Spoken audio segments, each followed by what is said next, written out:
এই হলো সেই আঙ্গুর যে আঙ্গুরের পয়সা গেছিল, মানে 1 কেজি আঙ্গুর আনছিল তার বাবা। তার আঙ্গুর খাবে, কিছু খাইয়া বেশিরভাগই রাইখা দিছিল। আচ্ছা, অল্প অল্প করে পচা ধরছে। ওই আঙ্গুরটারে আমি এটারে কি করছি, এটারে রিইউজ করছি। এখন দেখেন কিভাবে মাথা নাড়ায় নাড়ায় খাইতেছে। স্কুল থেকে আসার পরে এটা দিছি। এতদিন খায় নাই, মানে পচে গেছিলো, ওইটা আর খায় নাই। খাবো না, পচে গেছে আঙ্গুর। তারপরে এটারে আমি রিইউজ করছি। দেখেন এখন কি মজা করে খাইতেছে, মাথারে ঝাঁকায় আবার করতেছে অনেক মজা হয়েছে। আপনারা ওইরকম পচা আঙ্গুর ফেলবেন না। আসসালামু আলাইকুম এভরিওয়ান, চলে আসছি একটা পচা জিনিসের রেসিপি নিয়ে। এইটা হচ্ছে পচা আঙ্গুরের রেসিপি। পচা আঙ্গুরটা দেখেন এখন কত সুস্বাদু, সবাই কিভাবে খাইতেছে, কিভাবে এই সুস্বাদু করে এটা তৈরি করলাম পচা আঙ্গুর থেকে, এটাই আজকে দেখাবো আপনাদের। আপনারা কখনো পচা হলে ফেলবেন না। এটা হচ্ছে আমার ক্ষেতের ধনেপাতা। দেখুন কত সুন্দর ধনেপাতা, দেশি ধনেপাতা। এই ধনেপাতাটা আমি কেটে ধুয়ে নিয়ে নিচ্ছি। এই যে দেখুন পচা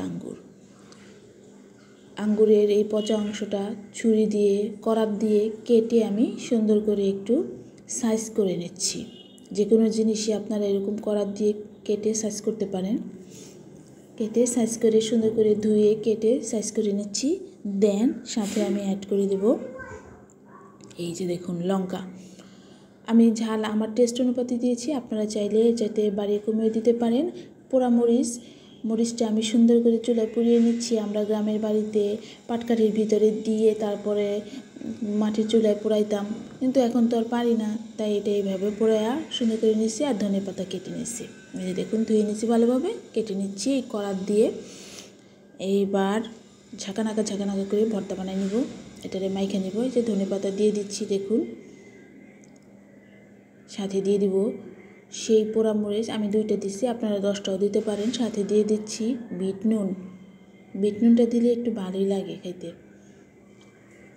এটা দিয়ে ভালোভাবে মাখাই নিতেছি। সাথে দিয়ে দিব একটু কাসুন্দি যদি নাও থাকে আপনারা সরিষা বাটা দিতে পারেন, তা যদি নাও দেন তবুও আপনাদের ভালো লাগবে। দিয়ে দিচ্ছি কাসুন্দিটা দিয়ে মাখাই নেব।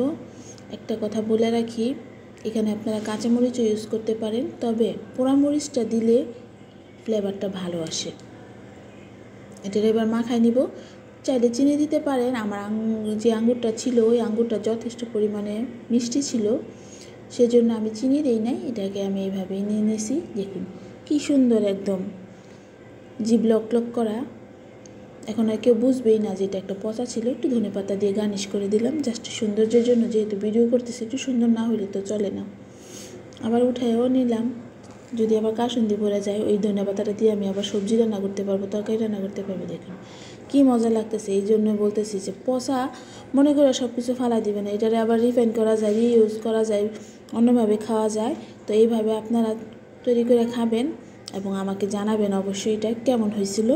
সে পর্যন্ত আপনারা ভালো থাকুন, সুস্থ থাকুন। আল্লাহ হাফেজ।